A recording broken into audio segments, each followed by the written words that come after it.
तमीज बहू। सभ्यता से भरपूर शास्त्री परिवार की इकलौती बेटी मोहिनी को बचपन में ही पढ़ाई के लिए विदेश भेज देते हैं, जहां से वो सालों बाद ग्रेजुएशन पूरी करके इंडिया वापस आती है, जो अब संस्कार, सभ्यता, संस्कृति जैसी चीजों से कोसों दूर होती है। एक सुबह मोहिनी शॉर्ट ड्रेस पहने, कानों में हेडफोन लगाए जोर जोर से इंग्लिश गाने गाती हुई घर में घूम रही होती है।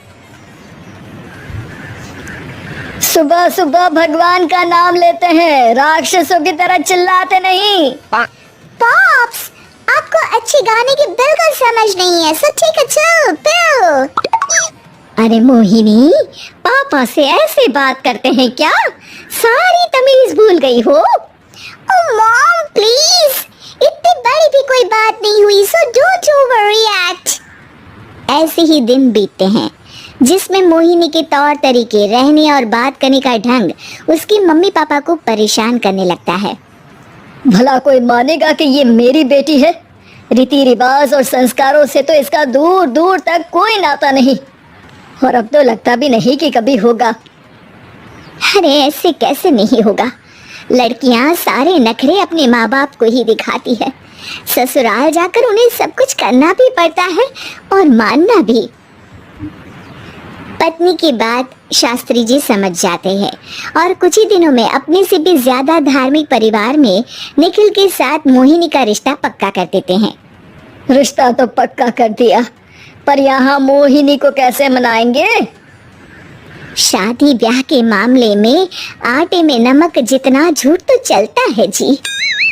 इसी तरह एक के बाद एक तिकड़म लगाते हुए दोनों मिलकर मोहिनी को शादी के लिए तैयार कर लेते हैं और मोहिनी निखिल की शादी हो जाती है, जिसके अगले दिन से ही मोहिनी दोबारा अपने पूरे अवतार में शॉर्ट ड्रेस पहनकर घर में घूमने लगती है। बहू को ऐसे देख सास की आंखें फटी की फटी रह जाती हैं। अरे ये क्या बेशर्मी है, हमारे घर की लड़कियां जींस तक नहीं पहनती और तुम बहू होकर इतने छोटे कपड़े पहनकर पूरे घर में घूम रही हो। सीरियसली मॉम, प्लीज आप अपनी इस 80 के दशक वाली सोच में मुझे इंक्लूड मत करो। हाय तौबा, एक तो बेशर्मी दिखाती है, ऊपर से सास के साथ जुबान भी लड़ाती है। अरे जल्दी कपड़े बदल कर आ, घर की पहली आरती तुम्हें ही करनी है। इतनी देर में निखिल भी वहाँ आ जाता है। माँ, पापा आने वाले हैं, पूजा का सारा सामान तैयार है ना? ये पूजा हमेशा मेरे बॉयफ्रेंड्स के पीछे पड़ी रहती थी और अब हस्बैंड के पीछे भी आ गई। मोहिनी की बातें सुन सास तो अपना सिर पकड़ लेती है, लेकिन निखिल किसी न किसी तरह उसे पूजा के लिए कन्विंस करके कपड़े चेंज करने के लिए भेज देता है, जिस पर पूजा खत्म होने के बाद वो एक बार फिर अपनी शॉर्ट ड्रेस में आ जाती है। बहू, ये क्या तरीका है? संस्कार नाम की कोई चीज है या नहीं? नहीं ससुर जी, संस्कार मेरा दूसरा बॉयफ्रेंड था, अब तो मेरा उससे कोई कांटेक्ट नहीं है।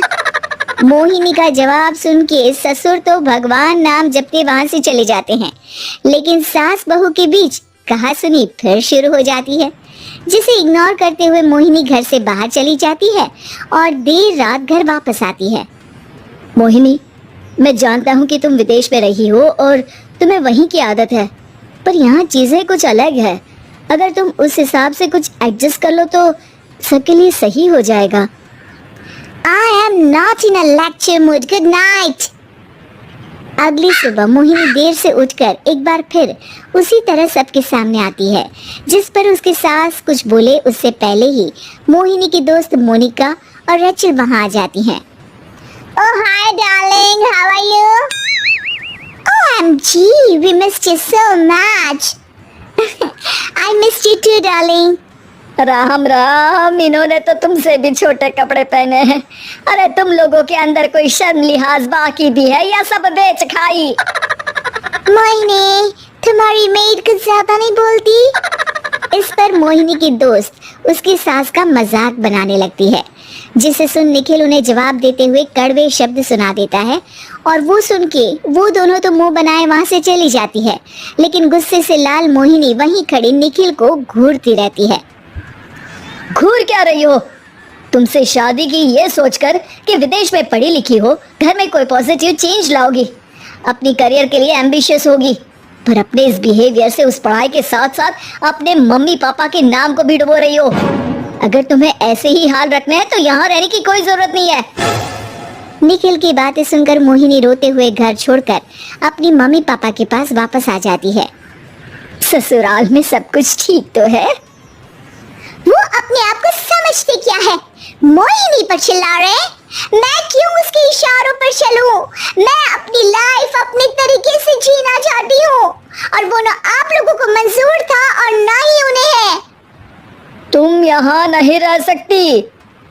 अपने पापा की बात सुन के मोहिनी हैरान रह जाती है। हाँ, तुमने बिल्कुल सही सुना। अगर तुम्हें अपने इस घमंड, बेशर्मी और बदतमीजी में ही जीना है तो तुम यहाँ भी नहीं रह सकती। बेटी, मैं मानता हूँ हमारे यहाँ रीति रिवाज बहुत मायने रखते हैं और हमने उन्हीं के ओवरडोज से बचाने के लिए तुम्हें विदेश भेजा था। एक लड़की जो शादी करके घर और बच्चे संभालती है, उससे तुम अपने आप को ज्यादा समझ सको इसके लिए भेजा था। तुम उससे ज्यादा समझो और बनो, पर तुम तो किसी दूसरी ही ट्रेन में चढ़ गई बेटा। उसके मम्मी पापा बहुत देर तक मोहिनी को सारी बातें समझाते हैं, जिन्हें सुनकर मोहिनी को अपनी गलती का एहसास होता है। वो जॉब ज्वाइन कर लेती है और ससुराल वापस आकर उन्हें मॉडर्न बनाती है और खुद भी कुछ रिवाज सीखते हुए खुशी से रहने लगती है।